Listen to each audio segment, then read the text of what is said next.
Olá, pessoal, tudo bem?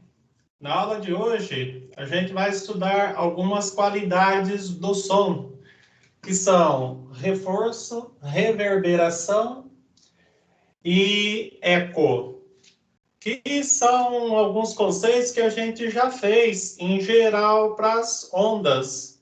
Quando a gente trabalhou com fenômenos ondulatórios, especificamente do som, a gente já deu uma olhada em reforço, reverberação e eco. A gente aqui só vai reforçar e vou fazer alguns exercícios bem específicos envolvendo esses três fenômenos que ocorrem com o som. A introdução está lá na página 207 e os exercícios a partir da página 208. Bom, o ouvido humano consegue reter o som que recebe de uma fonte qualquer por um tempo de 0,1 segundo. Então, por 0,1 segundo, que para a gente não é nada, mas para a física é um temporal. O ouvido consegue reter o som. Que nem eu estou falando aqui, o ouvido de vocês está retendo esse som por 0,1 segundo. A gente chama de persistência auditiva. Só a partir desse tempo que o som se extingue. Ocorre que, em algumas situações, em um salão de festas, em ambiente aberto, a gente pode receber dois sons. Um som direto, vindo da fonte, e um som refletido. Uma onda sonora direta, uma onda sonora refletida. Por exemplo, vamos supor que a gente tem uma fonte sonora aqui, um alto-falante, e um observador, um ouvinte aqui, uma pessoa. E aqui a gente tem um anteparo, um muro, a parede de um salão, vamos supor. A pessoa vai ouvir duas ondas sonoras. O som que chega direto e o som que primeiro é refletido pelo anteparo e depois chega no observador. A diferença entre a chegada de um e a chegada do outro é muito pequena, às vezes. Vamos supor que o tempo direto gasta um tempo T2. E o som refletido gasta um tempo T1. A diferença de tempo entre a chegada das duas ondas sonoras vai ser T1 menos T2. Porque, teoricamente, aqui o som refletido demora mais tempo. E o som direto, menos tempo. Então, eu chamei o tempo do som refletido de T1, o tempo do som direto de T2. E a diferença de tempo entre as chegadas de um e do outro no ouvido do observador, do ouvinte, é ΔT, T1 menos T2. Em função dessa diferença de tempo é que a gente define reforço, reverberação e eco. Se a diferença de tempo entre a chegada dos dois sons, direto e refletido, for igual a zero, ou seja, os dois chegarem juntos, ou tender a zero, for um tempo muito pequeno, ocorre o reforço. O observador consegue ouvir as duas ondas ao mesmo tempo e o som fica mais intenso, mais forte no ouvido. Então, reforço é isto. Quando as duas ondas, direta e refletida, chegarem juntas ou praticamente juntas no ouvido, ela intensifica o som. Quando esse intervalo de tempo for menor que a persistência auditiva, ou seja, entre a chegada do som direto e a chegada do som refletido, a diferença de tempo ser menor que 0,1 segundo. Aí está acontecendo a reverberação. Ele consegue ouvir os dois sons também e há um prolongamento do som. Há um prolongamento do som final percebido pelo ouvinte. Isso aqui é bastante comum usar em salas de shows, apresentação, teatro, para esse som ser um pouco mais prolongado. No que prolonga o som, fica melhor a audição, mais nítida, em qualquer lugar do espaço. E quando a diferença entre o som direto e o som refletido for igual ou maior que 0,1 segundo, que é o tempo de persistência auditiva, ocorre o eco. No caso do eco, a gente ouve os dois sons separados. Primeiro ouve o som direto, depois ouve o som refletido.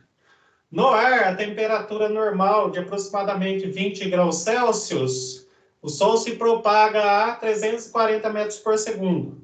O obstáculo refletor deve estar a 17 metros de distância. Porque daí o som percorre 17 metros para lá, 17 para cá. Gasta 0,1 segundo nesse percurso, dos 34 metros, ida e volta. Quando o som refletido voltar, o som direto já se extinguiu. Por isso que houve um, depois houve o outro.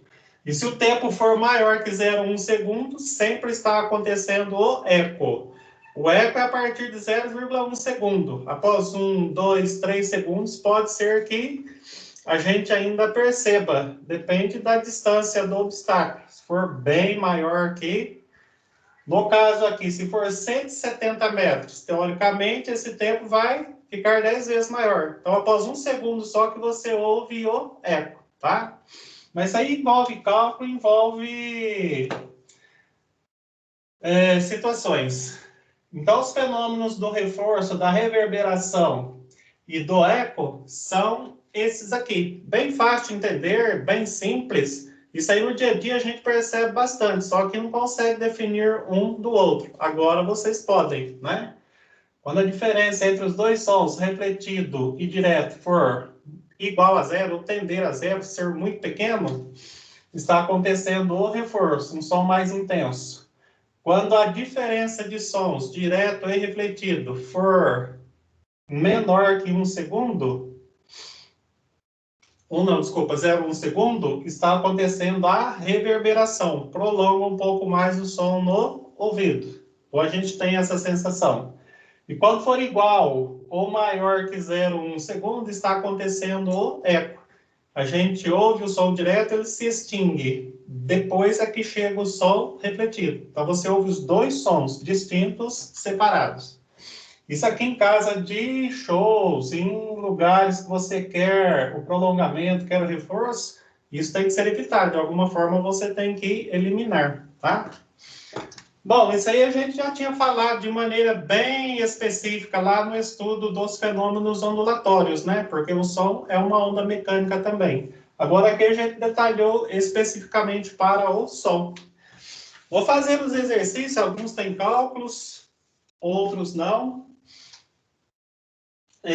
São teóricos, né? Mas é bom para a gente entender bem isso aí. Começa na página 209 os exercícios, a partir do 36.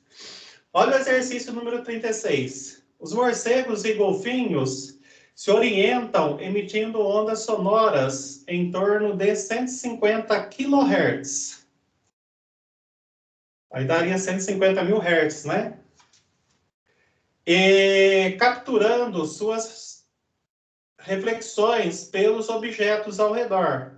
Essa habilidade é chamada de ecolocalização. Assinale as afirmações a seguir.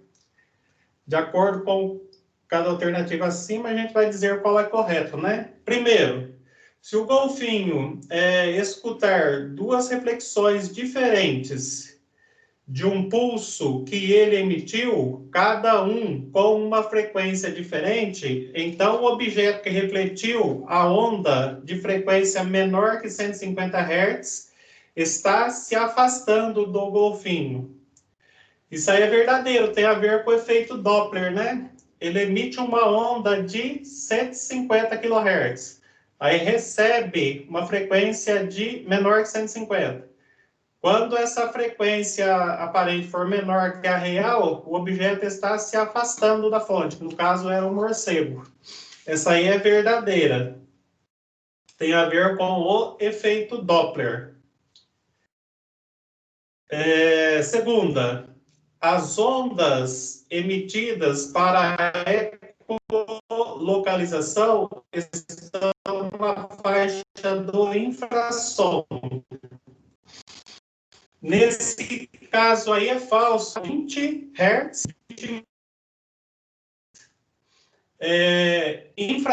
Infrassom, no caso aí que foi mencionado, né, na segunda opção, é menor que 20 Hz. Então, é falsa essa aí. Infrassom tem frequência menor que 20 Hz. E o morcego, o golfinho, emite 150 kHz, 150 mil Hz. Então, está muito além do infrassom.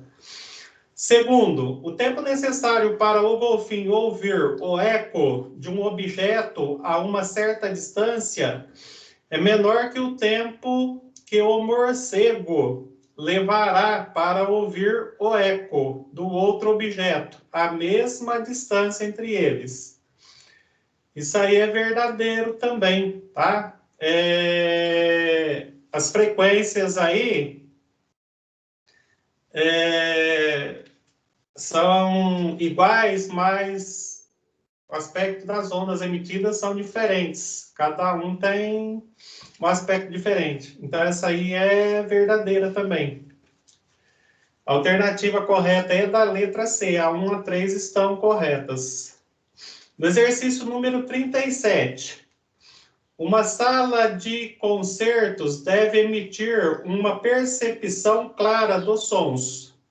Por isso, deve estar livre de eco. E o tempo de reverberação deve ser pequeno. Assim, na reverberação, trens de ondas emitidos simultaneamente pela mesma fonte sonora, percorrendo caminhos diferentes no ar, chegam ao ouvinte em instantes de tempos diferentes, mas não são percebidos como sons separados. É verdadeiro, né? Ocorre um prolongamento. Chegam em tempos diferentes, né? Diferente de zero, que senão era reforço, mas são ouvidos juntos, prolongando o som final. A 1 é verdadeira.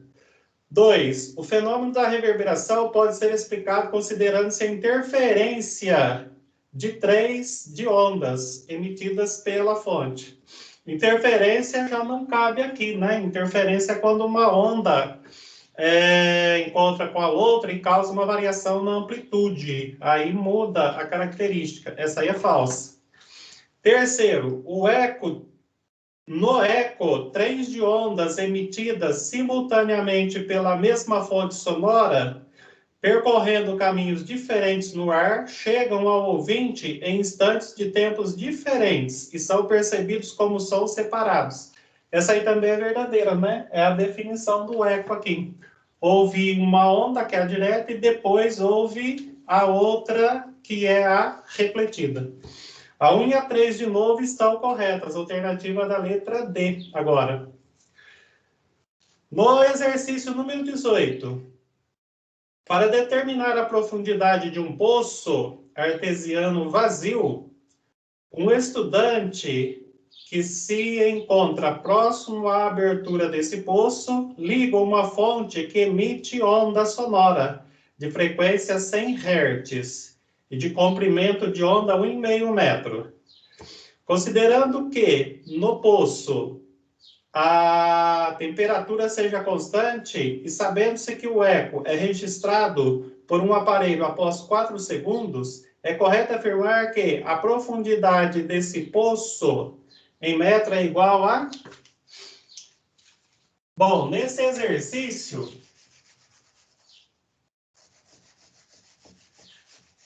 a gente vai montar uma equaçãozinha aí que serve para bastante exercício envolvendo essas características aqui do som, esses fenômenos ondulatórios. Daí eu vou explicar aqui.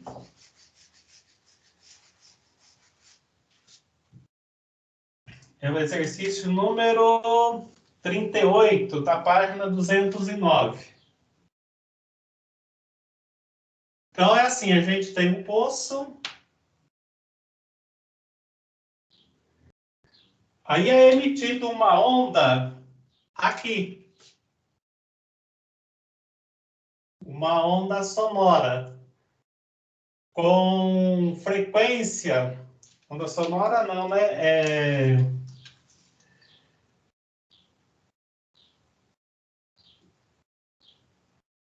Frequência de 100 Hz e de 150, de 1,5 metro. Então, a gente tem a frequência que é de 100 Hz e tem comprimento de onda de 1,5 metro. Com isso, dá para a gente achar a velocidade dessa onda emitida. Então, a velocidade aqui vai ser frequência vezes comprimento. 1,5 vezes 100. Então, a velocidade de propagação aqui vai ser de 150 metros por segundo. Lembrando que não é um som normal que se propaga pelo ar, tá? É um aparelho que emite esse som aí. Bom, esse som tem que percorrer a profundidade do poço 2 vezes. Uma para ir, outra para voltar. Daí eu posso usar aquela equação da velocidade média. Lembram lá do primeiro ano? Velocidade vai ser distância dividido pelo tempo. Delta S sobre delta T. Acontece que a distância, que é a profundidade do poço, é percorrida 2 vezes em 4 segundos, que é o tempo que essa onda gasta para retornar, né? Que fala que houve o eco 4 segundos depois, ou seja, o som foi e aqui o som refletido está voltando. Então, aqui fica 2D. Então, toda vez que tem o eco, a gente pode usar essa equação aí para relacionar a velocidade, a distância do obstáculo refletor e o tempo gasto para ouvir o eco. Porque nesse tempo gasto para ouvir o eco, a distância entre a emissão e o objeto refletor foi percorrida 2 vezes. No caso, o aparelho emitiu um som com velocidade de 150 metros por segundo. Aqui fica 2D, que é a distância até o obstáculo. E o tempo gasto, desde a saída até a volta, 4 segundos. Aqui fazendo uma regrinha de 3, fica 2Ds, que é igual a 150 vezes 4, 600. Então, a distância aí vai ser 600 por 2. Ou seja, a distância percorrida por esse som emitido por um aparelho vai ser de 300 metros. Ou seja, a profundidade do poço, 300 metros. 300 na descida, mais 300 na subida. Por isso que aqui eu coloquei 2 vezes D. E aqui a gente simplesmente fez uma regrinha de 3, né? D vezes 2 é igual a 150 vezes 4. Toda vez que acontecer o eco, pode usar essa equação para relacionar a velocidade, o tempo, o gasto para ouvir o eco e a distância percorrida pelo som, indo e voltando. E o 2 ali é porque ele percorre essa distância 2 vezes. O próximo exercício, que é o 39, também dá para usar essa equação. Olha para ver. Para que se perceba o eco de um som no ar, onde a velocidade de propagação é de 340 metros por segundo, é necessário que haja uma distância de 17 metros entre a fonte sonora e o anteparo, onde o som é refletido. Na água, onde a velocidade do som é de 1.600 metros por segundo, essa distância precisa ser de... Bom, lá na teoria a gente comentou, né? Que no ar o som se propaga a 340 metros por segundo. O obstáculo mais perto para que ocorra o eco é 34 metros. Ele vai... 17 metros, desculpa. Ele vai e volta percorrendo 34 metros em 0,1 segundo. O tempo mínimo para ocorrer o eco é de 0,1 segundo, em qualquer lugar. Porque em 0,1 segundo é que o som direto se extinguiu. Então, a partir daí, a gente tem o eco, tá? Então, a gente vai usar o tempo mínimo nesse exercício. Lembrando que aqui a velocidade do som é de 150 metros por segundo, porque é som emitido por um sonar. Diferente do som no ar, que é 340, na água, que é 1.600. Então, nesse exercício 39, a gente vai usar a mesma equação. A velocidade do som na água vai ser 2 vezes a distância entre a fonte emissora do som e o obstáculo refletor, dividido pelo tempo mínimo que é preciso para ocorrer o eco. Então, a velocidade do som na água é 1.600 metros por segundo. Aqui fica 2D, que a distância entre a fonte e o obstáculo refletor foi percorrida 2 vezes, para ir e para voltar.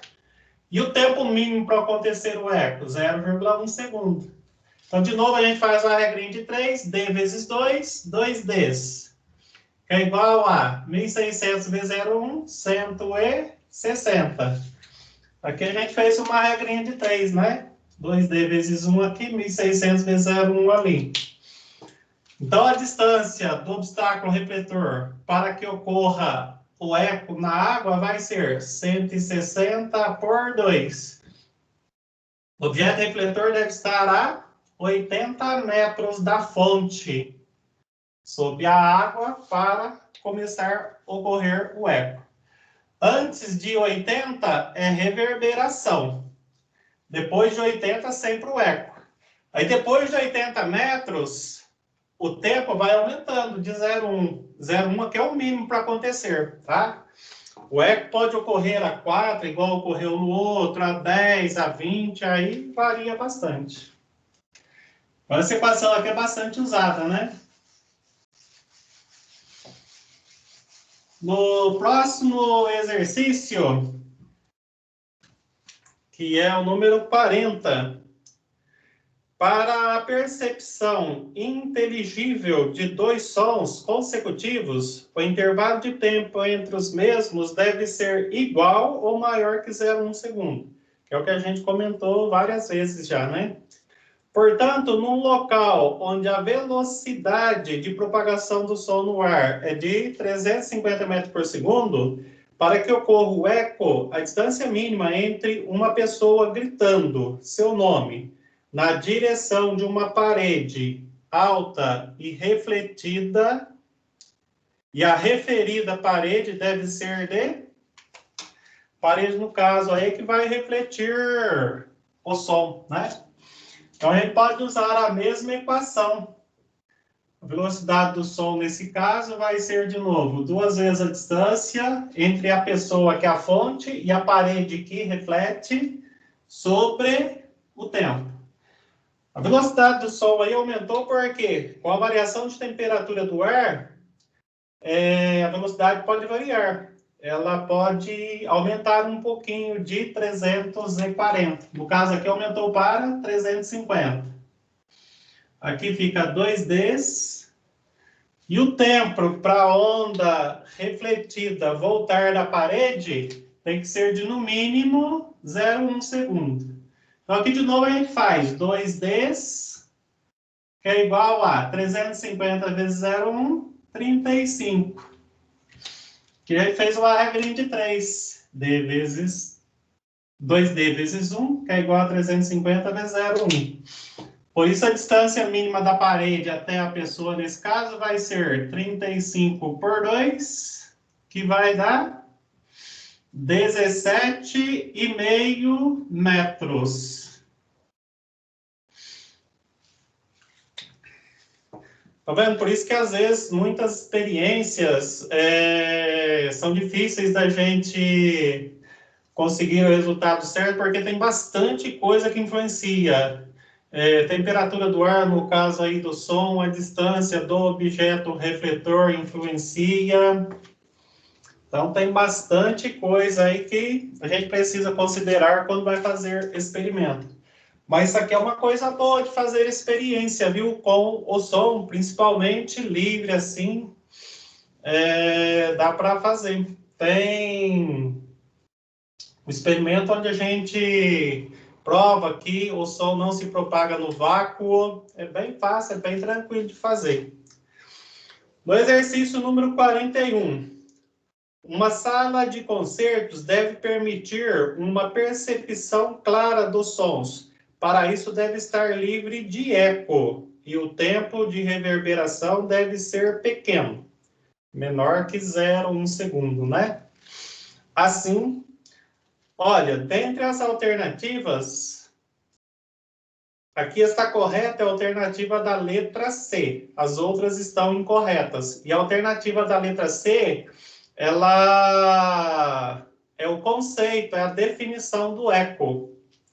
Na letra C, no eco, trens de ondas emitidos simultaneamente pela mesma fonte sonora, percorrendo caminhos diferentes no ar, chegam ao ouvinte em instantes de tempos diferentes e são percebidos como sons separados.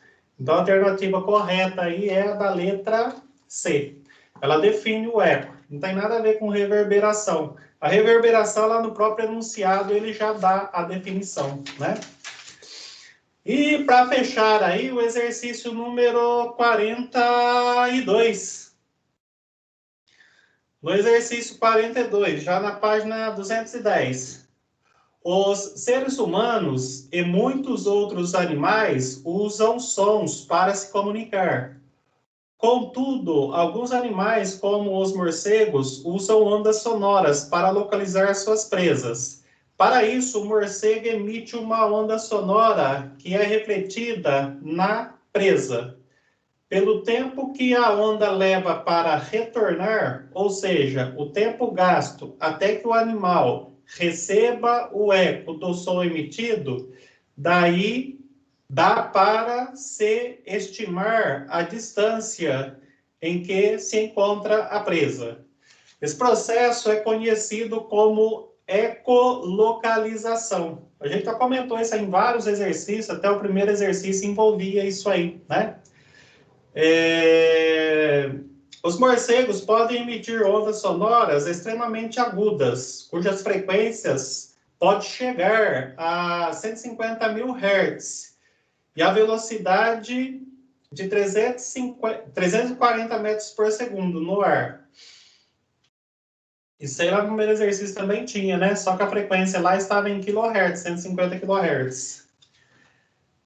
Considerando que o morcego está em repouso em relação à presa, se após emitir uma onda sonora, um morcego percebe o eco após 0,02 segundos, qual a distância em que se encontra sua provável presa? No caso aí, a frequência não vai influenciar. A gente pode achar a distância usando essa equação aqui, de novo. A gente usou ela em vários exercícios, né? Nesse aí, mais uma vez. A distância aí tem a ver com o tempo de retorno da onda, que se propaga a 340 metros por segundo, e distância que foi percorrida 2 vezes. Então, na página 210, no exercício número 42, é isso mesmo, né? 42. É a mesma equação. A velocidade do som emitida pelo golfinho, 340, morcego, né? 340 metros por segundo. A distância entre ele e a presa vai ser percorrida 2 vezes. No intervalo de tempo de quanto? Tem que tomar cuidado, que agora ele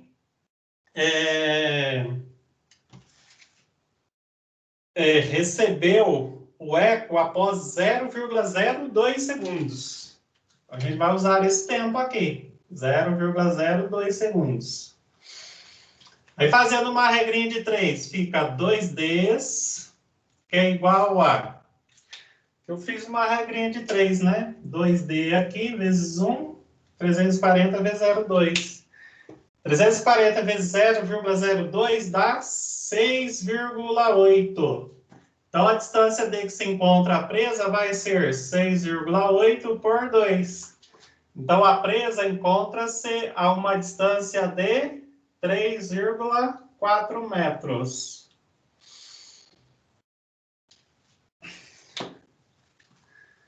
Por isso que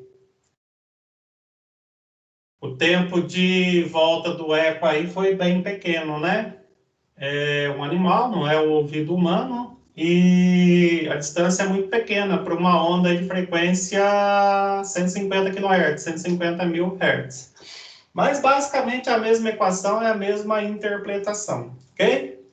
Bom, pessoal, era isso. Essas qualidades aí do som, que a gente já tinha estudado, agora deu uma melhorada, deu uma reforçada, tanto no aspecto qualitativo de entendimento, eu acho que aqui melhorou bastante o entendimento, e quantitativo também, né? Que a gente fez bastante cálculo aí. Mas vimos que tudo fica restrito à equação horária da velocidade, que a gente aprendeu lá no primeiro ano, ok? Tchau, pessoal. Até a próxima aula.